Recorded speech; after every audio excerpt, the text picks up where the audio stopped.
Hello, आ गए आप? तो किसी से लड़के तो नहीं आए आज? ऐसा तो नहीं कि आज किसी से जोर से लड़ाई हो गई हो और बहुत तेज गुस्सा आ रहा हो ऐसे करके, तो ऐसा लगे कि सब कुछ जला दूं, सब कुछ मिटा दूं। ऐसी लड़ाई तो नहीं हुई किसी से? अरे चलो, नहीं हुई तो कोई बात नहीं। मेरा तो कहने का ये मतलब था कि अगर किसी से ऐसी लड़ाई हुई है तो थोड़ा सा पोयम का जो मोटो है हमारा, तो जल्दी से समझ में आ जाएगा, है ना? अरे पर लड़ना मत किसी से जाके। नहीं बोलोगी निकिता मैम ने बोला है कि पोयम को समझना है तो लड़ लो जाके। अरे भाई, मैं नहीं बोल रही कि किसी से लड़ना है आपको, है ना? बिना लड़े ही हम ये पोयम बहुत जल्दी से समझ लेंगे और इजी वे में समझ लेंगे।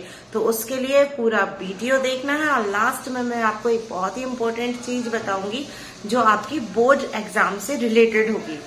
तो शुरू करते हैं हमारी पोम, जो हमारी सेकेंड फॉर्म है, फायर एंड आइस। बिल्कुल सही है ये बात, हमारी परीक्षा में बहुत ही ज्यादा जरूरी है, 3 नंबर पक्के करवाती है।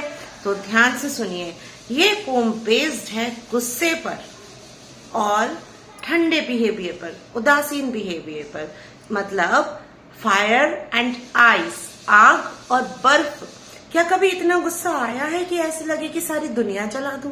या किसी से इतनी नफरत हुई है कि कुछ करने का ही मन ना करे, किसी से बात करने का मन ना करे? कभी कभी हमारे साथ ऐसा हो जाता है कि हमसे अगर कोई बड़ा है और अगर हम उससे जवाब सवाल नहीं कर सकते तो हमारे मन में अंदर ही अंदर एक घृणा का भाव, एक नफरत का भाव चलता है, नहीं करना किसी से बात, जाओ सब भाड़ में, सबका सब बेकार, मेरा सब बेकार तो सबका सब बेकार, मुझे दुनिया से कोई मतलब नहीं है, सब जाएं तेल लेने। तो इन्हीं 2 इमोशंस, मतलब गुस्सा, नफरत, घृणा और ठंडा बिहेवियर, इन्हीं इमोशंस को रॉबर्ट फ्रॉस्ट ने हमारी पोम फायर और आइस में मर्ज किया है, मिलाया है और बताया है कि किस तरह से इस दुनिया का अंत होगा। अब दुनिया का अंत तो कई कारणों से हो सकता है, लेकिन 2 ऐसे मेन रीजंस हैं, आग और बर्फ, जिनसे हमारी दुनिया नष्ट हो सकती है। आग, जो कि तापमान जिसका बहुत ज्यादा हो जाए तो उसमें शक्ति है कि वो सारी दुनिया को जलाकर खाक कर सकती है।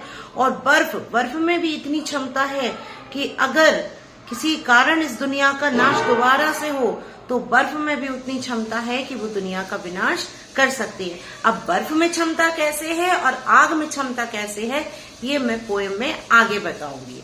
तो हमारे अंदर 2 इमोशंस होते हैं, रॉबर्ट फ्रॉस्ट जैसा कि बोल रहे हैं। इस 9 लाइन की छोटी सी पोम में रॉबर्ट फ्रॉस्ट ने बताया है कि दुनिया का अंत किस तरह से होगा, और इसमें से 90% बच्चे इसकी मोरल को ठीक तरह से नहीं समझ पाते। तो इजी लैंग्वेज में समझने के लिए जरूर से जरूर इस वीडियो को पूरा देखें। और अभी तक अगर वीडियो अच्छा लग रहा है तो एक लाइक जरूर करें, जल्दी जल्दी से लाइक कर दें। आगे की पोम हम शुरू करते हैं।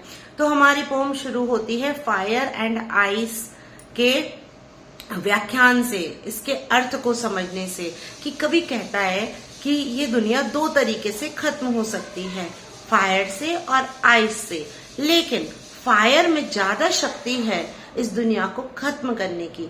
मैं उन लोगों के साथ हूं जो इस समर्थन में है कि आग से दुनिया जल्दी नष्ट हो सकती है, लेकिन मैं उन लोगों के समर्थन में भी हूं जो ये कहते हैं कि अगर दुनिया को दोबारा नष्ट होने का मौका मिले तो दुनिया बर्फ की वजह से भी तबाह हो सकती है।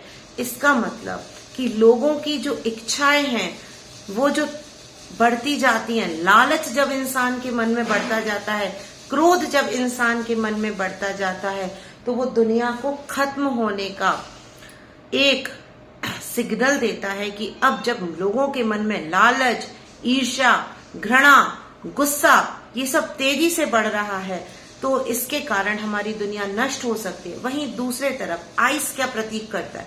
आइस किस चीज का सिंबल है? आइस है उदासीनता का, लोगों के प्रति ठंडे बिहेवियर का, कि लोगों को एक दूसरे से बात करने का मन ही ना करे। इस तरह से अगर जब लोगों का बिहेवियर रहेगा तो भी दुनिया में भाईचारा नहीं बचेगा, आपस में प्रेम नहीं बचेगा। और जब भाईचारा और आपस में प्रेम नहीं बचेगा तो दुनिया का कहीं ना कहीं विनाश होना संभव है। तो आइए हम लाइन बाय लाइन आपको इसको समझाते हैं। आपकी बुक फर्स्ट फ्लाइट से, जो कि सीबीएसई, एनसीईआरटी और एमपी बोर्ड के लिए बहुत ही ज्यादा इम्पोर्टेंट है। आप चाहें तो मेरे साथ बुक में से रीड करके भी पढ़ सकते हैं। मैं पोयम साइड में लगा दूंगी, जिससे भी आप लाइन बाय लाइन उसका डिस्क्रिप्शन आराम से देख सकते हैं, लाइन बाय लाइन उसको पढ़ सकते हैं। तो हम शुरू करते हैं हमारी लेसन 1 की poem second, fire and ice. तो इसमें रॉबर्ट फ्रॉस्ट कहते हैं, some say the world will end in fire, some say in ice. तो कुछ कहते हैं कि इस दुनिया, कुछ लोग कहते हैं, कभी कह रहा है कि कुछ लोग कहते हैं कि दुनिया जब समाप्त होगी तो वो आग के कारण होगी, और कुछ लोग कहते हैं कि बर्फ के कारण होगी। अब आग मतलब गुस्सा, हमारी मन की जलती हुई इच्छाएं जो दिन पे दिन तृष्णा का रूप लेकर आगे बढ़ती रहती हैं, लालच। और बर्फ मतलब ठंडा बिहेवियर, कोल्ड बिहेवियर, जो कि मैं अभी बता चुकी हूँ और इजी वे में आगे बताऊंगी। From what I have tasted of desire, I hold with those who favor fire. कभी कहता है कि इच्छाओं में इतनी शक्ति है कि वो संसार को खत्म कर सकती है। अगर लालच बढ़ गया तो दुनिया खत्म हो जाएगी। और मैं उन्हीं लोगों के साथ हूँ जो इस पक्ष का समर्थन करते हैं कि जैसे जैसे मनुष्य की इच्छा बढ़ती जाएगी, मनुष्य का गुस्सा बढ़ता जाएगा, उसी तरह से ये दुनिया समाप्त हो जाएगी। तो मैं उन लोगों के साथ हूं जो इस बात का समर्थन करते हैं कि दुनिया फायर से नष्ट होगी। But if it had to perish twice, I think I know enough of hate. लेकिन अगर ये दोबारा नष्ट होगी, पेरिश ट्वाइस मतलब दोबारा नष्ट होना, ट्वाइस का मतलब दोबारा, पेरिश का मतलब नष्ट होना, तो बर्फ में भी उतनी ही सामर्थ्य है जितनी की अग्नि में है। To say that for destruction ice is also great and would suffice, मतलब destruction, विनाश करने में भी उतनी ही बर्फ क्षमता रखता है जितनी की फायर रखती है अगर दुनिया। अच्छा, अब एक बात इजी वे में देखिए, बुक साइड में रख देते हैं। इजी वे में देखिए, आज दुनिया में कितने युद्ध हो रहे हैं, वो सब किसके कारण होते हैं? बढ़ती हुई मनुष्य के लालच के कारण, नफरत के कारण, घृणा के कारण हो रहे हैं, और लोगों के एक दूसरे से जहां मतलब नहीं है उस कारण हो रहे हैं। तो आशा करती हूँ आपको ये पोम बहुत अच्छे से समझ में आ गई होगी। इसके भी कंपोजर रॉबर्ट फ्रॉस्ट हैं। ये बोर्ड परीक्षा के लिए बहुत ही ज्यादा इम्पोर्टेंट है, तो इसको ध्यान से, और अगर इसमें कुछ दिक्कत आई हो और भी इजी वे में आपको इसको समझना हो तो कमेंट में जरूर लिखें। अब इसके नेक्स्ट वीडियो में मैं आपको डेस्कटॉप स्नो के क्वेश्चन आंसर दूंगी, जो कि आपके परीक्षा के लिए बहुत ज्यादा जरूरी है। तो प्लीज प्लीज प्लीज वीडियो को एक लाइक जरूर करके लाएं। आप लोग लाइक करते हैं तो मुझे बहुत अच्छा लगता है, मुझे सपोर्ट मिलता है कि मैं और इजी वे में आपके लिए वीडियोस ला सकूं। Thank you so much. Like करें, शेयर करें अपने दोस्तों के साथ, कमेंट करें, सब्सक्राइब करें। Thank you so much. Good day.